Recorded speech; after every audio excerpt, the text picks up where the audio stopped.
The same old story, it's the same old story, yeah.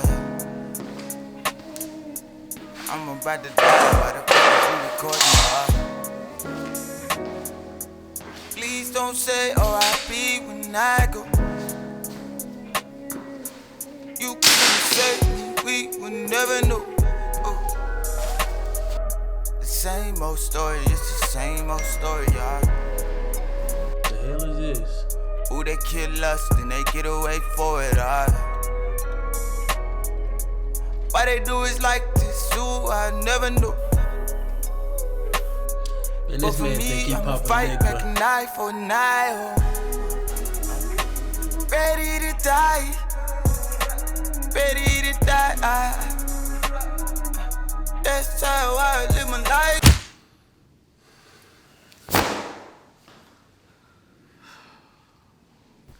Welcome, George. Who are you? Where am I? Who I am is of no particular importance to you, George. What I am is your professor. You can call me Professor Potus. Now, do you have something to take notes with, George? Never mind, it seems that you're all tired. Now, don't worry about that. Whatever you're missing, your classmates, I'm sure, will help you out. Shit, I don't take notes. You on your own, buddy. This is History 401, George. Can you tell why you're here? No. Don't worry about it right now. Now, I'm going to take attendance. When I take attendance, I need you to call your name or else you will be punished. Now, we will start. George! Here? Thank you. I told you to pay attention. Now, how versed are you in American history, George? Why are you asking me this? George? I told you I am asking the questions. Now, how versed are you in American history, George? I know history. Know history very well. Know it well. Do you, George? Well, let's see how well. Lesson 1. Bayou Gator Right. Shut up! Damn, he slapped the shit out of him. It's like it's finna be some shit on this. How about every time he do something to him, we take a shot of it. Fuck it. Sounds good to me. Do I ask the questions, I do the talking. You sit and listen until you are told otherwise. Bayou Gator Bay, George. A long time. America was so great. Fake news. There was an affinity with gators. You could see them everywhere. Even now, George, you can see them on women's purses, their dresses, their jackets, belts, shoes. Have you ever wondered why and how such apex prehistoric predators could be captured by such primal individuals? I don't know. Well, George, let me inform you. It was a relatively simple process. See, back in the good old days, good white men and women, good God-fearing, good Christian folk would gather in the dead of the night for a little bit of mirth, merriment, and spiritualism. After getting good and spirited, George, they would visit the nearest black neighbor's house, and they would kidnap the children, and George, they would tie the children's feet up by a rope. And what do you think that they would do next? I don't know. They would throw them in the river. So you just gonna waterboard, buddy? Oh, He almost cut his goddamn leg off. Here we go. Shot. Wow, fantastic, and then water all over the place. And here's the thing, George, baby. He cutting his leg off? Well, George, I'd have to say for a pop quiz, you done quite well. You kept your head in the game and you gained a leg up on the competition. Papa Legba with the jokes. Have you heard of him, George? If not, allow me to show you exactly who this man was. He was infamous, George, for being one of the most creative murderers in history. 6 million Jews. How was that for a body count? 6 million people killed for being Jews. Throughout the history books, our teachers tell our kids, they tell him he's the most gruesome murderer there is. Yet King Leopold II marched into Africa and killed 11 million Africans. And this goes unheard of. Why is that, George? Why might it be okay to walk into Africa and stand your ground 11 million times? You sure right. Could it be that they were Negro, George? You sure right. But I digress. Your next lesson isn't about Black lives, King Leopold, or Hitler. Have you ever heard of the Tuskegee experiment, George? Man, this dude up here dropping knowledge, boy. Alright. It would take years to learn. Never mind. Moving on. Yeah, teach him, Potus. Circa 1921.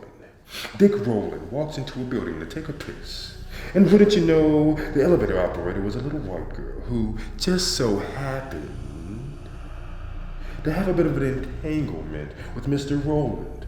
Well, on this particular day in Tulsa, Oklahoma, these two had a bit of a falling out, and this led to the two of them running out of the elevator and the young white lady yelling, "Rape! Rape! Rape!" And that was all it took, George. That was all it took. The suspect to be a black man. But it's 1921, Tulsa, Oklahoma. No one is going to believe that this could possibly be false. Regardless of the fact that the young white lady still doesn't want to press charges against the young black man, he's arrested under suspicion of touching a pristine, pretty blonde, blue-eyed white woman. And you have to understand, in 1921, it was as American as apple pie till it's a Negro. So, the black community of Greenwood, Oklahoma was put on alert. The young men, the elders, the kings, and the rulers of that community, they gathered everyone, and men, women, children. They gathered their weapons and they rounded each other up, and they went down to defend their young brother, killing a few white men in the process. And see, it's something you have to understand about this community. This community had a source of pride. They had their own banks. They had their own churches. They had their own movie theaters. A famous philosopher by the name of Propane once said, "Born to lose, raised to win." It was actually something to be admired at the time. And you know, George, that the poor whites did not admire this about the Negroes. As a matter of fact, it made them jealous. And should one of them come to the defense of one of their brothers and kill another white man? We cannot have this, George. So the founder of Tulsa, Oklahoma, W.T. Brady, also a grand wizard in the KKK, he makes the call. Fire in Little Africa. Hundreds and hundreds of white men gather in their trunks in Tulsa, Oklahoma. And they drive and they drive and they shoot and they rape and they... Now I know like hell that is not lighter fluid he's sprinkling on him. Fire in Little Africa. I know that ain't lighter fluid. I just know, baby, that is not lighter fluid. So when you hear the white people in this country tell us to pull ourselves up by the bootstraps. I want you to remember one thing, George. Fire in Little Africa.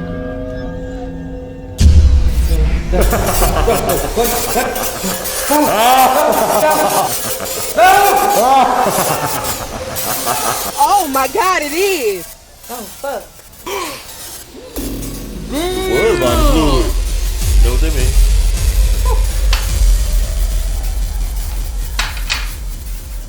They don't feel sorry for setting us on fire. Nigga, fuck him. To the dope bear like Song Kong. Are you ready for finals, George? 2012.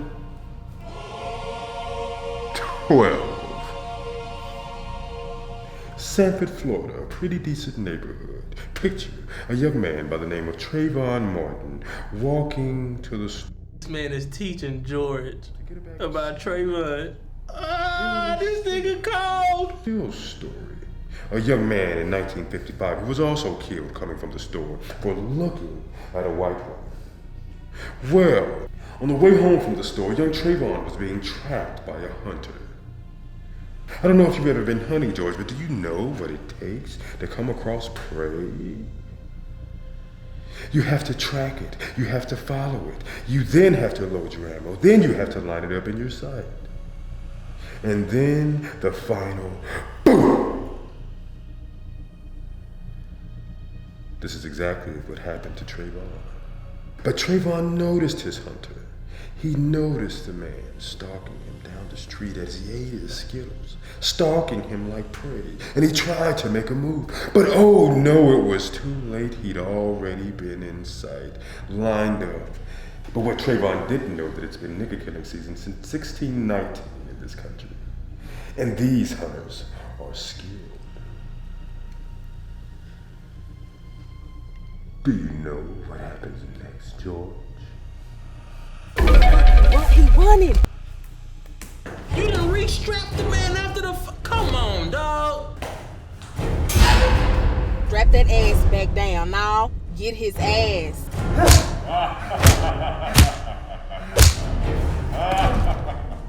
What you did there? You want him to feel like Trayvon, bro. You a cold ass teacher. Yeah.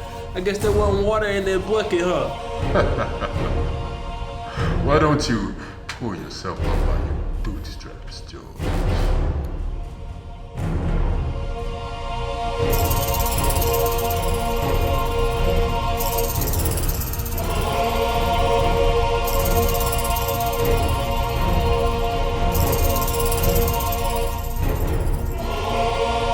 Hey man, move the camera so we can see what the hell George looking at, bro.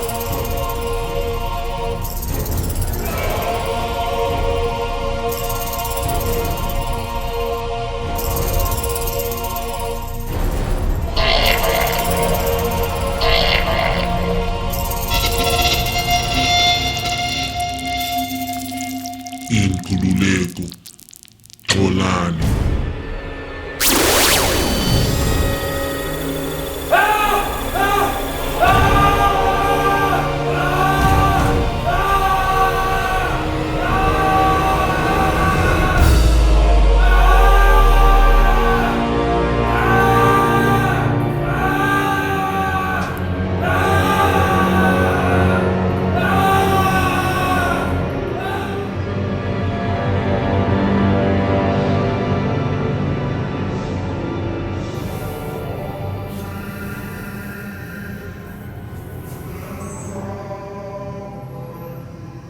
Kill the cops that killed Breonna Taylor.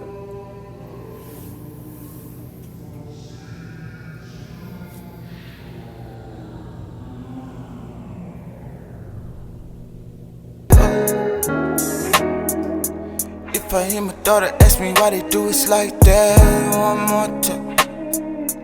If I hear my daughter ask me is it cause we black one more time. If I hear my daughter say daddy please don't cry. Cause I say all like you don't know what that do to me. I be be on my knees every night, I be praying. I'ma follow through, cause I'm solid. And I'm about it, oh. Ready to die. Ready to die.